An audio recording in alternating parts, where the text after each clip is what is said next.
నమస్కారం దూరదర్శన్ వార్తలకు స్వాగతం నేను కీర్తి ముందుగా ముఖ్యాంశాలు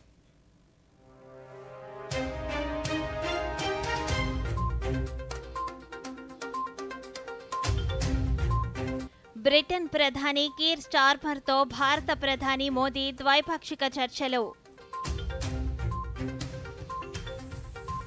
ఏపీ ఎలక్ట్రానిక్స్ తయారీ పాలసీకి రాష్ట్ర మంత్రివర్గం ఆమోదం ఉత్తర బంగాళాఖాతంలో అల్పపీడనం రాష్ట్రంలో పలు జిల్లాలకు భారీ వర్ష సూచన ప్రధాని మన్ కీ బాత్ కార్యక్రమం ఈ నెల 27వ తేదీ ఆదివారం ఉదయం 11 గంటలకు. వార్తల్లోని వివరాలు చూద్దాం. భారత్ బ్రిటన్ సంబంధాలు చారిత్రాత్మకమైనవని ప్రధానమంత్రి నరేంద్ర మోదీ పేర్కొన్నారు.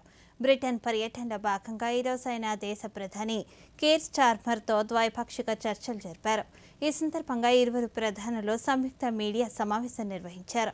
ఈ సందర్భంగా నరేంద్ర మోదీ మాట్లాడుతూ ఇరు దేశాల మధ్య సమగ్ర ఆర్థిక వాణిజ్య ఒప్పందం కుదిరినట్లు తెలిపారు. ఈ ఒప్పందం భారతదేశ శ్రేయస్సుకు దోహదపడుతుందన్నారు. భారతీయ వస్తువులకు బ్రిటన్ మార్కెట్లో అవకాశాలు లభిస్తాయని పేర్కొన్నారు. పహల్గామ్ ఉగ్రవాద దాడిని తీవ్రంగా ఖండించినందుకు ఆ దేశ ప్రధానికి కీర్ స్టార్మర్కు బ్రిటన్ ప్రభుత్వానికి కృతజ్ఞతలు తెలిపారు. उसको एक नई ऊर्जा मिलेगी, ईज ऑफ डूइंग बिजनेस को गति मिलेगी, कॉस्ट ऑफ डूइंग बिजनेस घटेगा और कॉन्फिडेंस ऑफ डूइंग बिजनेस बढ़ेगा. साथ ही यूके की अर्थव्यवस्था को भारतीय स्किल टैलेंट मिलेगा. इन समझौतों से दोनों देशों में निवेश बढ़ेगा और रोजगार के नए अवसर बनेंगे. इतना ही नहीं, दो लोकतांत्रिक देशों और विश्व की दो बड़ी इकोनॉमीज के बीच हुए ये समझौते वैश्विक स्थिरता और समृद्धि को भी बल देंगे. पहलगाम में हुए आतंकवादी हमले की कठोर निंदा के लिए हम प्रधानमंत्री स्टारमर और उनकी सरकार का आभार व्यक्त करते हैं. हम एक मत हैं कि आतंकवाद के खिलाफ लड़ाई में दोहरे मापदंडों का कोई स्थान नहीं है. ప్రధానమంత్రి నరేంద్ర మోదీ బ్రిటన్ పర్యటనలో భాగంగా ఇరు దేశాల మధ్య స్వేచ్ఛ వాణిజ్య ఒప్పందంపై కీలక ఒప్పందం జరిగింది. ప్రధాని నరేంద్ర మోదీ బ్రిటన్ ప్రధానమంత్రి కీర్ స్టార్మర్ ఆధ్వర్యంలో భారత వాణిజ్య శాఖ మంత్రి పీయూష్ గోయల్, బ్రిటన్ మంత్రి జొనాథన్ రెనాల్డ్స్ ఒప్పందంపై అధికారికంగా సంతకాలు చేశారు. ఈ ఒప్పందంతో ఇరు దేశాల మధ్య ఏటా $34 బిలియన్ వాణిజ్యం జరగనుంది. 2030 నాటికి ద్వైపాక్షిక వాణిజ్యాన్ని $120 బిలియన్ పెంచే లక్ష్యంతో ఈ ఒప్పందం జరిగింది. దీంతో రెండు దేశాల మధ్య ప్రస్తుతం ఉన్న వాణిజ్య పెట్టుబడులు రెట్టింపు కానున్నాయి. పాడి, కూరగాయలు, యాపిల్స్, వంట నూనెలో, ఓట్స్ వంటి సున్నితమైన రంగాల్లో పూర్తిగా భద్రత లభిస్తుంది.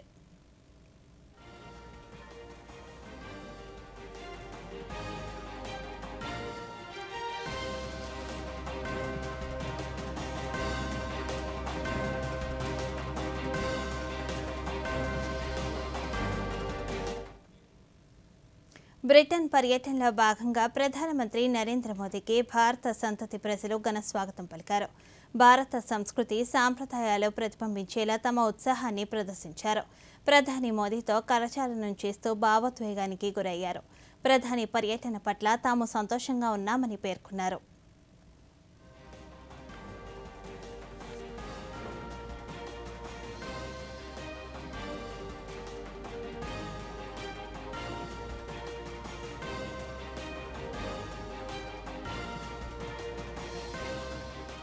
Really started crying. You can see the tears in my eyes, the joy of seeing him live, and then the work which he's doing for the country is amazing. Like, he made us proud wherever we go. So we love you, Modi. I give my life to you, Modi ji. Long live Modi ji. God bless you. Modi ji ऐसे ही मिलते रहिए, भगवान करे आपको लंबी आयु मिले. सच्चे राज ऋषि हैं आप. यूके में रहने वाले हम सब भारतीय ब्रिटिश नागरिक मोदी जी का बहुत स्वागत करते हैं और हमें पूरा विश्वास है कि मोदी जी जिस तरीके से भारत को उन्नति करवा रहे हैं, आगे ले जा रहे हैं और भी आगे ले जाते रहेंगे. आज मोदी जी यहाँ यूके में आए हैं, ये हमारे सौभाग्य की बात है तो फ्री ट्रेड एग्रीमेंट हो रहा है। हम सालों से वेट कर रहे थे इस चीज के लिए। इससे हमारे इंडिया और यूके के जो रिलेशन थे बहुत अच्छे होने वाले हैं और हम मोदी जी को सामने देखकर ऐसा लग रहा है कि सामने भगवान, साक्षात भगवान आ गए हैं और इतना अच्छा लग रहा है कि बार मोदी आते रहे और ऐसे इंडिया यूके के रिलेशनशिप आगे बढ़ते रहे। భారత్ బ్రిటన్ల మధ్య సమగ్ర ఆర్థిక వాణిజ్య ఒప్పందం కుదిరిందని విదేశాంగ కార్యదర్శి విక్రమ్ మిశ్రీ తెలిపారు. ప్రధాని నరేంద్ర మోదీ బ్రిటన్ పర్యటన సందర్భంగా ఆయన మీడియాతో మాట్లాడుతూ భారత్ యూకే విజన్ 2035పై ఇరు దేశాలు ఒకే అభిప్రాయానికి వచ్చాయని తెలిపారు. భారత సిబిఐ, బ్రిటన్ జాతీయ నేర నియంత్రణ సంస్థల మధ్య అవగాహన ఒప్పందం కుదిరిందని వెల్లడించారు. ఉగ్రవాద నిర్మూలనపై ఇరు దేశాల మధ్య చర్చలు జరిగినట్లు వివరించారు.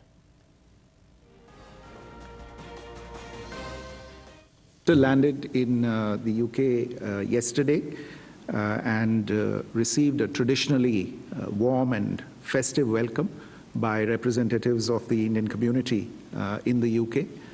Earlier this morning, Prime Minister was hosted by Prime Minister Starmer at the Chequers estate, the official country residence of the Prime Minister of the UK.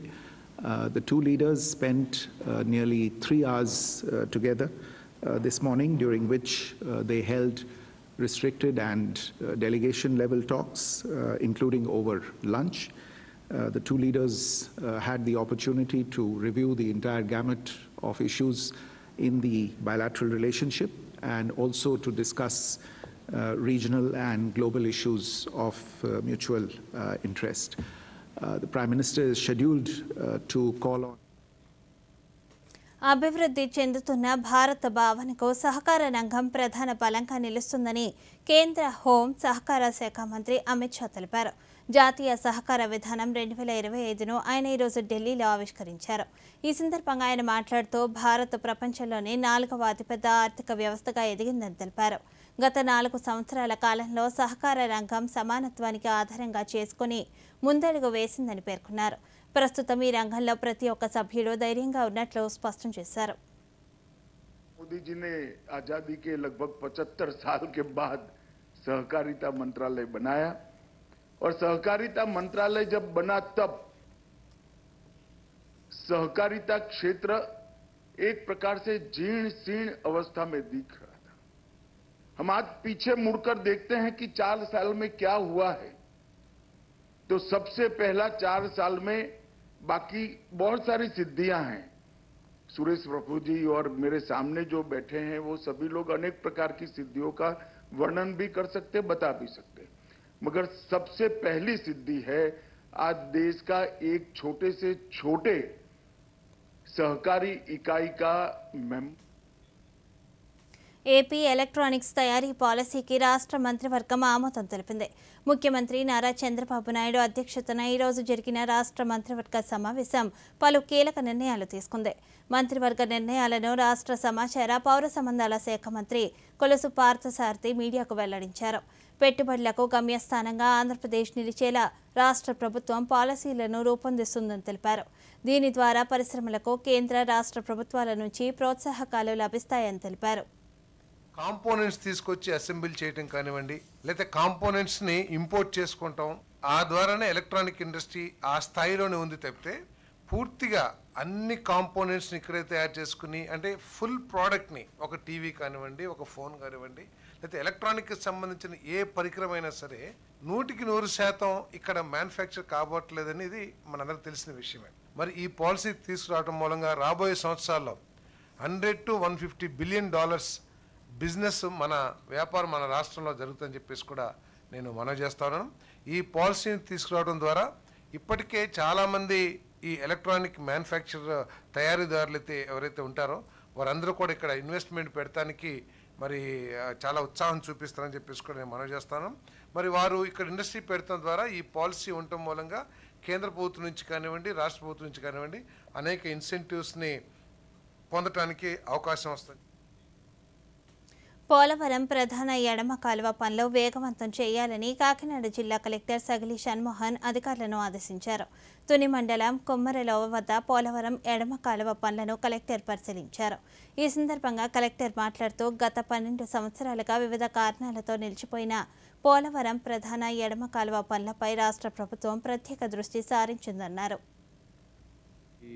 Almost ఒక 12 ఇయర్స్ నుంచి ఆగిపోయిన 13 ఇయర్స్ నుంచి రకరకాల కారణాల వల్ల ఆగిపోయిన వరకు అది మళ్ళీ ఈ మధ్య కాలంలో కొంచెం ఫుల్ స్పీడ్తో స్టార్ట్ చేయడం జరిగింది. అండ్ ఇక్కడ కాలనీవాసుల సహకారంతో ఆల్మోస్ట్ ఒక 30 lakh cubic meters వరకు మనం మట్టి తొలగించడం జరిగింది. ఇంకా ఆల్మోస్ట్ ఇంకొక 60 lakh ఉందా? 50 to 60 lakh cubic meters ఇంకా వర్క్ చేయాల్సిన పని ఉంది. ఈ సమయంలో కొంచెం చిన్న ఇష్యూస్ వస్తున్నాయి. సో అది ఒకసారి రివ్యూ చేసుకుందాం ఉద్దేశంతో ఇవాళ ఎంటైర్ టీమ్తో రావడం జరిగింది. సో ఒక 1-2 weeksలో కొంచెం వాటికి సొల్యూషన్స్ తీసుకొని దాన్ని ముందుకు ఎలా వెళ్ళాలి, ఎవరికి ఇబ్బంది లేకుండా వెళ్ళాలని ప్లాన్ చేసుకుంటాం. బ్లాస్టింగ్ చేసినప్పుడు ఆ కొండ వైబ్రేషన్కి కొండ మీద ఉన్న రెగ్యులర్ రాళ్ళు కిందికి జారిపోవడం జరిగింది. దాన్ని ఎలా అవాయిడ్ చేయాలి దాని గురించి ఈరోజు టెక్నికల్గా కూడా నాకు అంటే మనకి అంత ఎక్స్పెక్ట్ చేయలేదు అది అలా జరుగుతుందని కూడా. సో ఇవాళ దాన్ని చూసిన తర్వాత దాన్ని ఎలా చేయాలని రాష్ట్రంలో పైలట్ ప్రాజెక్టుగా ఏర్పాటు చేస్తున్న ఆటోమేషన్ కిచెన్లను కడప జిల్లాలోని అన్ని మండలాల్లో ఏర్పాటు చేస్తున్నట్లు జిల్లా కలెక్టర్ డాక్టర్ శ్రీధర్ చెరుకూరి పేర్కొన్నారు. జిల్లాలోని చింతకొమ్మదిన్న మండల కేంద్రంలో నిర్మిస్తున్న సెంట్రలైజ్డ్ ఆటోమేషన్ కిచెన్ హాల్ పనులను ఈరోజు కలెక్టర్ పరిశీలించారు. నిర్వహణలో ఉన్న డొక్కా సీతమ్మ మధ్యాహ్న భోజన పనితీరును సమీక్షించారు. ఇంజనీరింగ్ అధికారులకు మోడల్ కిచెన్ నిర్మాణ పనులపై పలు సూచనలు చేశారు. రాష్ట్రానికి ఆదర్శంగా నిలిచేలా జిల్లాలో నిర్మిస్తున్న సెంట్రలైజ్డ్ స్మార్ట్ కిచెన్ హాల్లను అత్యాధునికంగా తీర్చిదిద్దాలని అధికారులను ఆదేశించారు.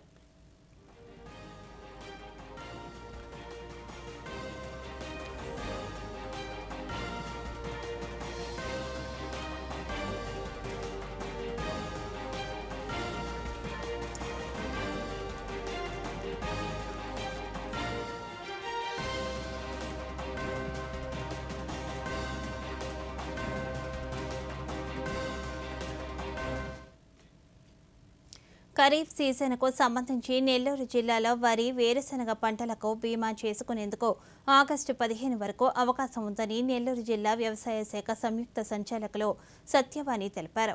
ఈరోజు ఆమె దూరదర్శన్తో మాట్లాడుతూ జిల్లా వ్యాప్తంగా ఉన్న వ్యవసాయ సలహాదారుల ద్వారా బీమా వివరాలను తెలుసుకోవాలన్నారు. బీమా సదుపాయంపై అవగాహన కల్పించేలా క్షేత్రస్థాయిలో చర్యలు కొనసాగుతున్నట్లు ఆమె పేర్కొన్నారు. మనకి పంటల బీమా పథకం ఇప్పుడు ఖరీఫ్ సీజన్లో మనకి 2 పంటలకి పిఎంఎఫ్బివై అంటే ఫసల్ బీమా యోజన అంటే క్రాప్ కటింగ్ ఎక్స్పెరిమెంట్స్ని ఆధారంగా చేసుకొని ఈ 2 పంటలని మా ప్యాడీ, గ్రౌండ్ నట్టు ఈ రెండింటిని తీసుకోవడం జరిగింది. దీంట్లో వచ్చే నెల మనకి ఆగస్టు 15వ తారీఖు దాకా మనకి టైం ఉంది. ఈ నెలాఖరు లోపల వచ్చే లోనీ ఫార్మర్స్, నాన్ లోనీ ఫార్మర్స్ అందరికీ ఎన్రోల్ చేసుకోవడానికి మనకు ఉంది. కాబట్టి ఈ పంటల పథకం గురించి మనము అందరికీ రైతులకు తెలియజేస్తూ ఉన్నాము. 100% లోనీ ఫార్మర్స్ని దగ్గర నుంచి తీసుకోవడానికి మనకి కంపెనీస్ కూడా మన బ్యాంక్ మేనేజర్ తోటి కాంటాక్ట్లో ఉండి ఈ విషయాన్ని తెలియజేస్తున్నాం. నాన్ లోనీ ఫార్మర్స్ని మనము ఆర్ఎస్కే సెంటర్లో కానీ, కామన్ సర్వీస్ సెంటర్లో కానీ, లేకపోతే మనకి డైరెక్ట్ పోర్టల్లో కూడా డైరెక్ట్గా వాళ్ళు నమోదు చేసుకునే అవకాశం ఉంది. దీనికి రైతు సేవా కేంద్రాల్లో మన ఆర్ఎస్కే ఇన్ఛార్జీలు అంటే విఏఎల్ కానీ, విహెచ్ఎల్ కానీ రైతులకు తెలియజేసి ఈ నాలుగులోని సర్ ఆర్థర్ కాటన్ ఒక బ్రిటిష్ అధికారి కాదు, ఉభయ గోదావరి జిల్లాలకు అపర భగీరథుడు. వృధాగా పోతున్న నీటిని ఒడిసిపట్టి ధవళేశ్వరం ఆనకట్ట నిర్మించి గోదావరి జిల్లాలో లక్షలాది ఎకరాలను సస్యశ్యామలం చేసిన దార్శనికుడు సర్ ఆర్థర్ కాటన్. ఈరోజు కాటన్ వర్ధంతి సందర్భంగా ప్రత్యేక కథనాన్ని చూద్దాం. ఉభయ గోదావరి జిల్లాల్లోని చాలా గ్రామాల్లో ప్రముఖుల విగ్రహాలున్నా లేకపోయినా తప్పనిసరిగా కనిపించే విగ్రహం గుర్రం మీద స్వారీ చేస్తున్న కాటన్ దొర. బ్రిటిషు వారు మన దేశాన్ని వదిలిపెట్టిపోయిన ధవళేశ్వరం బ్యారేజీ నిర్మించి 150 ఏళ్లు గడిచిన గోదావరి జిల్లాల ప్రజల గుండెల్లో కాటన్ దొర ఇంకా చిరంజీవిగా ఉన్నారంటే ఆ కృషి ఎలాంటిదో అర్థమవుతుంది. కాటన్ దొర అని గోదావరి ప్రజలు అభిమానంగా పిలుచుకునే general sir Arthur Cotton British సైనిక అధికారి, నీటిపారుదల ఇంజనీర్. సర్ ఆర్థర్ కాటన్ 18 ఏళ్ల వయసులో భారతదేశానికి వచ్చి మొదటిసారిగా మద్రాసులో ఉద్యోగంలో చేరగా అప్పటి బ్రిటిష్ ఈస్ట్ ఇండియా కంపెనీ ఆయన్ను దక్షిణ ప్రాంత చెరువుల శాఖకు ఇంజనీర్గా నియమించింది. ప్రజల సంక్షేమం, సేవ కోసమే నిరంతరం పరితపించేవారు. ఉభయ గోదావరి జిల్లాల్లో సంభవించిన అతివృష్టి, వరద ముంపు, అనావృష్టి, కరువు కాటకాలతో వేలాది మంది ప్రాణాలు కోల్పోయారు. దీంతో గోదావరి నది నీటికి అడ్డుకట్ట వేయాలని కాటన్ సంకల్పించి కార్యరూపంలోకి తీసుకొచ్చి ధవళేశ్వరం వద్ద ఆనకట్ట నిర్మించారు. 1847లో ప్రారంభమైన ఈ ఆనకట్ట 1852 నాటికి పూర్తి చేశారు. దీంతో క్షామపీడితమైన గోదావరి డెల్టా సస్యశ్యామలమై కలకలలాడింది. తగ్గిపోతున్న జనసంఖ్య 3 రెట్లు పెరిగింది. 6 లక్షల ఎకరాల భూమి సాగు కిందకు వచ్చింది.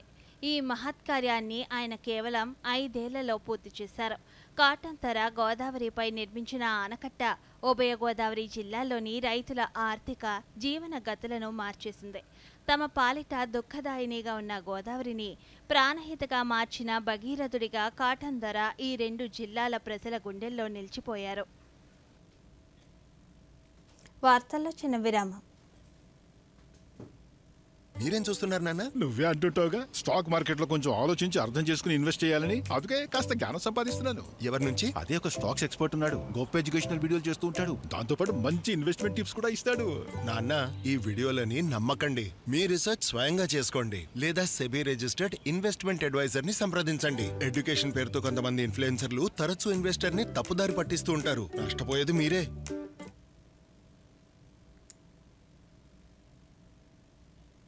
ఈ విషయాలకు కూడానే అన్ని ప్రాపర్ గా జరుగుతాయి. నిన్న అతని బ్యాంక్ అకౌంట్ లో 15,000 రూపాయల ఫ్రాడ్ జరిగింది తెలుసా? అయినా ఏ టెన్షన్ లేదు అతనికి. చూడు, టెన్షన్ ఎందుకు? నా తప్పేం లేదుగా. అయినా ఫ్రాడ్ జరిగినప్పుడు నేను వెంటనే బ్యాంక్ ఇన్ఫార్మ్ చేసేసా. ఆర్బీఐ అంటుంది, మీ అకౌంట్ లోంచి ఎవరైనా మోసంగా డబ్బు తీసినట్టయితే బ్యాంకుకి వీలైనంత త్వరగా ఇన్ఫార్మ్ చేయండి. 3 రోజుల్లోగా చేస్తే ఏ నష్టం ఉండదు. ఎంత లేట్ చేస్తే అంత ఎక్కువ నష్టం. ఇంకోటి, అన్ని జరిగిపోవు, ప్రాపర్ గా జరిపించాల్సి వస్తుంది. ఆర్బీఐ అంటుంది, విషయాలు తెలుసుకోండి, జాగరూకంగా ఉండండి. जन जन का रखे ध्यान, टीबी मुक्त भारत अभियान। इस अभियान का आह्वान, यदि है आपको टीबी के लक्षण तो जल्द जांच से ही होगा सबसे तेज समाधान। टीबी होने पर जल्द जांच से उपचार में आती है तेजी और गंभीर बीमारी का खतरा होता है कम। सुरक्षित होता है आपका परिवार और अन्य करीबी जन। कुछ समूहों में टीबी का खतरा अधिक होता है, जैसे वे लोग जिन्हें पिछले 5 वर्ष में टीबी हुआ हो, 60 वर्ष या उससे अधिक आयु, धूम्रपान और शराब का सेवन करने वाले, कुपोषित, टीबी निकट संपर्क हुआ हो, मधुमेह रोगी, HIV से पीड़ित लोग। तो टीबी के लक्षण होने पर अपने नजदीकी सरकारी या निजी अस्पताल या आयुष्मान आरोग्य मंदिर में निशुल्क जांच और उपचार पाएं। आइए हम सब साथ मिलकर देश को टीबी मुक्त बनाएं। टीबी फ्री इंडिया बनाने में सक्रिय भूमिका निभाएं। डाउनलोड करें टीबी आरोग्य साथी ऐप। स्वास्थ्य एवं परिवार कल्याण मंत्रालय द्वारा जनहित में जारी। వార్తలకు తిరిగి స్వాగతం. కేంద్ర మహిళా శిశు సంక్షేమ శాఖ ఆధ్వర్యంలో ప్రధానమంత్రి రాష్ట్రీయ బాల పురస్కార్ అవార్డు కోసం అర్హులైన చిన్నారుల నుంచి దరఖాస్తులను ఆహ్వానిస్తున్నారు. 2025-2026లో భాగంగా అందించనున్న బాలశక్తి పురస్కార్ అవార్డులకు తొలుత ఈ నెల 31వ తేదీలోగా ఆన్లైన్లో దరఖాస్తు చేసుకోవాల్సి ఉండగా ఆ గడువును తాజాగా ఆగస్టు 15 వరకు పొడిగించారు. వివిధ రంగాల్లో ప్రతిభ చూపిన 6 నుంచి 18 ఏళ్లలోపు బాలబాలికలు దరఖాస్తులు చేసుకోవచ్చు. ఆవిష్కరణ, సృజనాత్మకత, మంచి అభ్యాస వాతావరణం, సాంస్కృతిక కళలో, సాహసం, క్రీడలో, సామాజిక సేవ, శాస్త్ర సాంకేతిక ఇతర రంగాల్లో ప్రతిభ చూపిన బాలబాలికలు awards.gov.in వెబ్సైట్లో దరఖాస్తులు చేసుకోవాలని మంత్రిత్వ శాఖ తెలిపింది. इनकी रगों में बसती है, तभी डरते नहीं, मुसीबत से भिड़ जाते हैं। अब इन्हीं बच्चों को मिलने जा रहा है देश का सबसे बड़ा सम्मान, प्रधानमंत्री राष्ट्रीय बाल पुरस्कार। ఓయ్ మీరు పెళ్లి కబురు వినడానికి కొత్తగా ఉంది కదా? అవును, ఇది కోయ భాషలో పెళ్లి పిలుపు.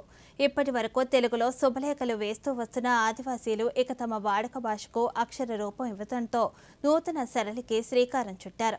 ఆదివాసీ వాడుక భాషను లిపి రూపంలో తీసుకువచ్చే ప్రయత్నం చేసిన భద్రాచలం ఐటీడీఏ సఫలీకృతమైందని చెప్పొచ్చు.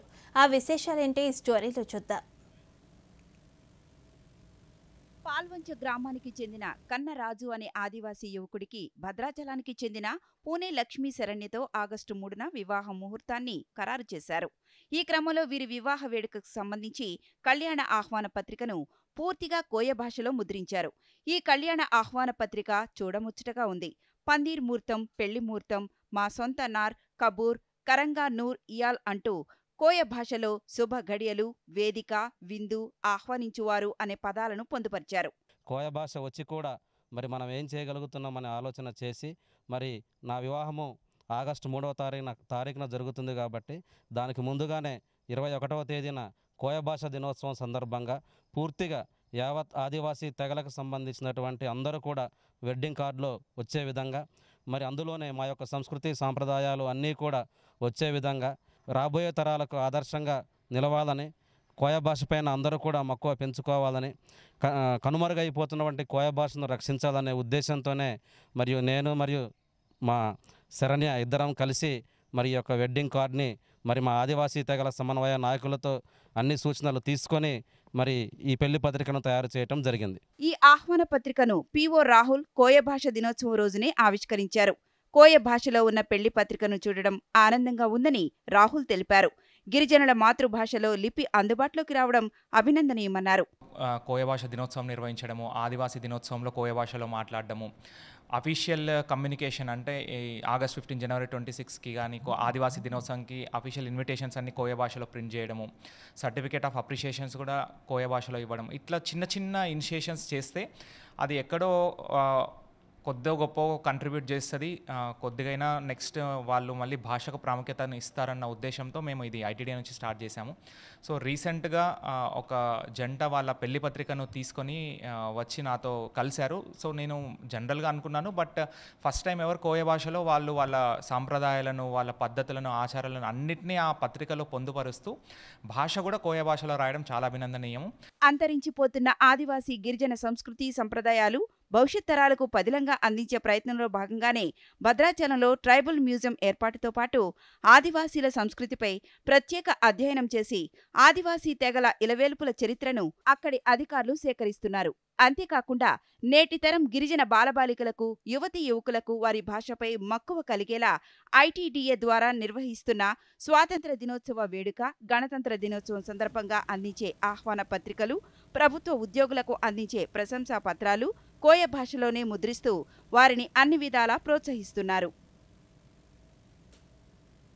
గోదావరి జిల్లాలకు అపర భగీరథుడు సర్ ఆర్థర్ కాటన్ వర్ధంతి సందర్భంగా అమరావతి సచివాలయంలో ఆయన చిత్రపటానికి రాష్ట్ర జలవనరుల శాఖ మంత్రి నిమ్మల రామనాయుడు పూలమాలలు వేసి ఘన నివాళులర్పించారు. ఈ సందర్భంగా మంత్రి మాట్లాడుతూ ఆంగ్లేయుడైన ఆర్థర్ కాటన్ ముందు చూపుతో ధవళేశ్వరం ఆనకట్టతో పాటు ఉభయ గోదావరి జిల్లాలో కాలువల నిర్మాణానికి కృషి చేసిన మహానుభావుడని కొనియాడారు. దేశవ్యాప్తంగా చిన్నారులలో పెరుగుతున్న మధుమేహం సమస్యపై అవగాహన కల్పించడం పట్ల ప్రాధాన్యత పెరిగింది. చండీగఢ్లో అంబాలాలో కేంద్రీయ విద్యాలయం ఒక వినూత్న కార్యక్రమానికి శ్రీకారం చుట్టింది. పాఠశాలలో షుగర్ బోర్డును ఏర్పాటు చేయగా విద్యార్థులకు చక్కెర అధికంగా తీసుకోవడం వల్ల కలిగే దుష్ప్రభావాలపై అవగాహన కల్పిస్తూ ఆరోగ్యకరమైన ఆహారపు అలవాట్లను అలవర్చుకోవాలని ప్రోత్సహిస్తున్నారు. ఇటీవల ప్రధానమంత్రి నరేంద్ర మోదీ తన మన్ కీ బాత్ కార్యక్రమంలో పిల్లల పోషణ, ఆరోగ్యంపై ప్రత్యేక దృష్టి సారించాలని వివరించారు. దీనికి అనుగుణంగానే ఈ పాఠశాలలో విద్యతో పాటు ఆరోగ్యాన్ని కూడా పాఠ్య ప్రణాళికలో చేర్చారు. ఈ షుగర్ బోర్డును రోజు వందలాది మంది విద్యార్థులు చూసి తమ ఆరోగ్యం పట్ల మరింత అవగాహన పెంచుకుంటున్నారు.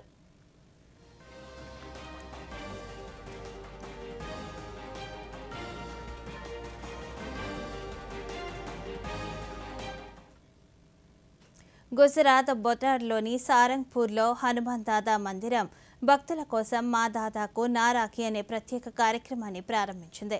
లక్షలాది మంది భక్తులు దాదా పట్ల తమ విశ్వాసాన్ని, భక్తిని చాటుకుంటూ హనుమాన్ దాదా మందిరాన్ని సందర్శిస్తుంటారు. భక్తుల రక్షణను దాదా చూసుకుంటాడనే భావనతో భక్తుల రాఖీలను రాఖీ పండుగ పర్వదినాన దాదా చరణాల వద్ద ఉంచుతామని దాదా మందిర నిర్వాహకులు తెలిపారు.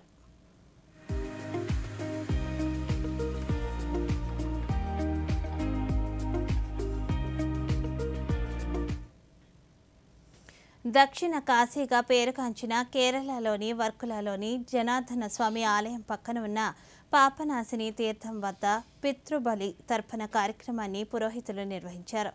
పితృబలి తర్పణ అనేది హిందూ మతంలో ఒక ముఖ్యమైన ఆచారం. దీనిలో పితృదేవతలకు నీరు, నల్ల నువ్వులు, బియ్యం వంటి వాటిని సమర్పిస్తారు. పూర్వీకుల పట్ల కృతజ్ఞతను తెలియజేయడానికి, వారి ఆశీస్సులు పొందడానికి ఈ తర్పణం చేస్తారు. వర్కల బీచ్లోని పాపనాశన తీరంలో సిద్ధం చేసిన వందలాది బలితర్పణ కేంద్రాల్లో భక్తులు తమ తర్పణాలను సమర్పించారు. పితృమోక్ష ప్రాప్తికి ప్రసిద్ధి చెందిన పాపనాశనం వద్ద బలికర్మలు నిర్వహించడానికి వర్షాన్ని కూడా లెక్క చేయకుండా చుట్టుపక్కల జిల్లాల నుంచి కూడా 10,000 మందికి పైగా భక్తులు తరలివచ్చి బలికర్మలో భాగంగా సముద్ర స్నానాలు ఆచరించారు.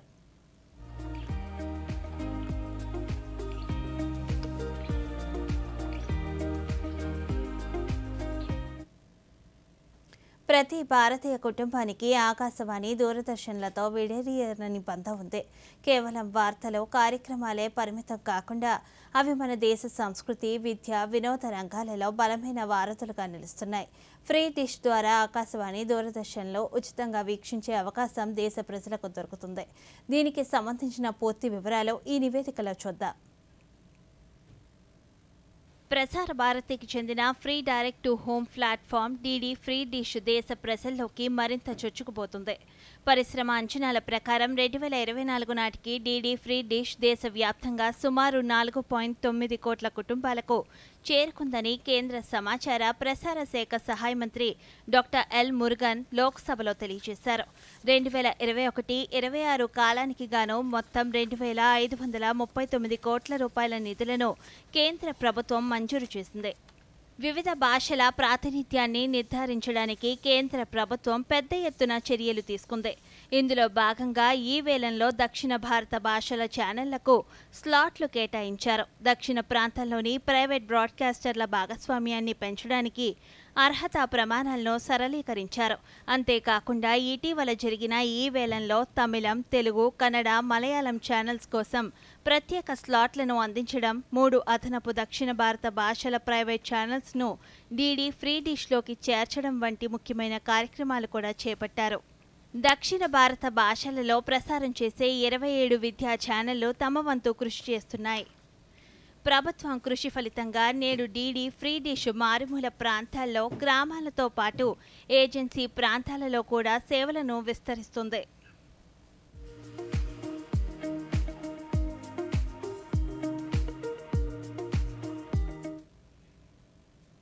ప్రధానమంత్రి నరేంద్ర మోదీ తన మనసులోని భావాలను దేశ ప్రజలతో పంచుకునే మన్ కీ బాత్ కార్యక్రమం 124వ సంచిక ఈ నెల 27వ తేదీ ఆదివారం ఉదయం 11 గంటలకు ప్రసారమవుతుంది. ప్రజలు తమ అభిప్రాయాలను నమో యాప్ ద్వారా కానీ, స్వర సందేశాలనైతే 1800111700 నెంబర్కు రేపటిలోగా పంపవచ్చు.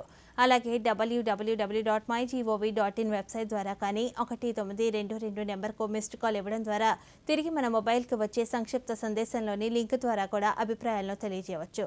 ఆకాశవాణి సమన్వయంతో దూరదర్శన్ ఛానళ్లు మన్ కీ బాత్ కార్యక్రమాన్ని ప్రసారం చేస్తాయి. ఈ కార్యక్రమ తెలుగు అనువాదం వెనువెంటనే దూరదర్శన్ సప్తగిరిలో ప్రసారమవుతుంది.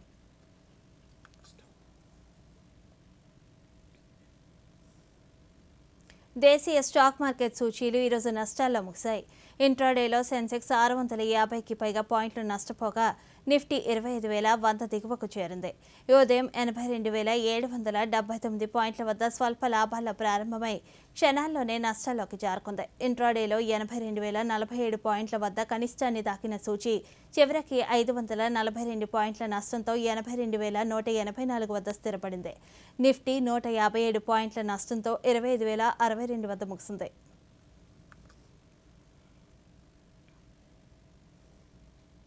ఉత్తర బంగాళాఖాతంలో అల్పపీడనం ఏర్పడింది. దీనికి అనుబంధంగా ఉపరితల ఆవర్తనం కొనసాగుతుంది. వీటి ప్రభావంతో రాష్ట్రంలోని ఉత్తర కోస్తా, దక్షిణ కోస్తా జిల్లాల్లో పలుచోట్ల భారీ నుంచి అతి భారీ వర్షాలు కురిసే అవకాశం ఉందని అమరావతిలోని భారత వాతావరణ శాఖ అధికారులు తెలిపారు. ఇదే సమయంలో తీరం వెంబడి గంటకు 40 నుంచి 50 కిలోమీటర్ల వేగంతో బలమైన ఎదురుగాలులు వీచే అవకాశం ఉన్నట్లు అధికారులు తెలిపారు. ఇక రాయలసీమ జిల్లాల్లో తేలికపాటి నుంచి ఓ మోస్తరు వర్షాలు కురిసే అవకాశం ఉందని పేర్కొన్నారు.